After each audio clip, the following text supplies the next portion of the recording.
এই জাষ্ট আহিছো দেই লাহোৰ ফালৰ পৰা দুলীয়াজান হৈ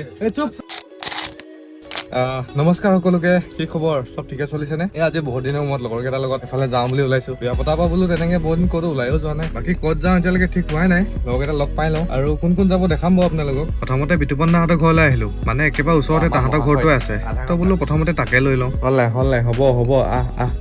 ৰ'দটোৰ পৰা যে ক'লো ওলাবলৈ মন নাযায় দেই হ'লে ওলাই গৈছো আজি বহুত দিনৰ মূৰত বিতুপন দাক ল'লো এতিয়া যাওঁ আৰু এটাক ল'বলৈ তাকে দেখাই যাম কাক দিওঁ কোনে যাব চকু মেলে নেখাইছে চকচোন ইমানে ৰ'দ তাৰপিছত এতিয়া আকৌ 2 নম্বৰটোক ল'বলৈ যাওঁ গোটেইকেইটা গোট খাওঁগে মানে 12টা মানে বাজিব চাগে আমাৰ মানে কেতিয়াও প্ৰি প্লানিং নাথাকে ঘপককে প্ৰগ্ৰেম বনি যায় এই আধা ঘণ্টাত প্ৰগ্ৰেমটো বনিলে আৰু 1 ঘণ্টাত সকলো ৰেডি 4টা হ'লো আৰু এটা জেগা খালী আছে তাক ল'বলৈ গৈ আছো চবতকে প্ৰথমতে মই ইয়াকে ৰেডি হ'বলৈ কৈছিলো আৰু নিবলৈ একেবাৰে শেষত আহিছো আমি চবেই জানো যে ইয়াৰ ৰেডি হ'বলৈ অলপ টাইম লাগিব সেইটো কাৰণে জানি বুজিয়ে শেষত আহিছো ক'ত যাওঁ সেইটো ঠিক হোৱাই নাছিলে তাৰপিছত তেল ভৰাই মেলি গোটেইখিনি কথা পাতি ভাবিলো বগীবিললৈ যাওঁ তো সেই বুলিয়ে জগন্নাথ মন্দিৰ পাৰ হলোৱে তাৰ পৰা আকৌ নাযাওঁ বুলি কেনে ঘূৰি আহিলো আজি বেলেগ ক'বালৈ যাওঁ ওচৰতে ক'ৰবাত ইমান কপাল বেয়ানো হ'ব লাগে নে বাৰু ডিব্ৰুগড় ফালৰ পৰা দুলীয়াজান হৈ যাম বুলি কেনে লাহোৰত ৰখি আছো জাষ্ট গেট পাইছোহি ৰেল আহিবলৈ গেটডাল পেলাই দিলে মানে 5খন কপালৰ ভিতৰত এতিয়া কোনখন কপাল বা বেয়া আছিলে বাকী এতিয়া লাহোৱাল ফালৰ পৰা আমি দুলীয়াজান ফালে গৈ আছো কিন্তু ক'ত গৈ আছো সেইটো জানিবলৈ আপোনালোকে ইয়াৰ পিছৰ ভিডিঅ'টো চাব লাগিব তো ফ'ল' কৰি থ'ব দেই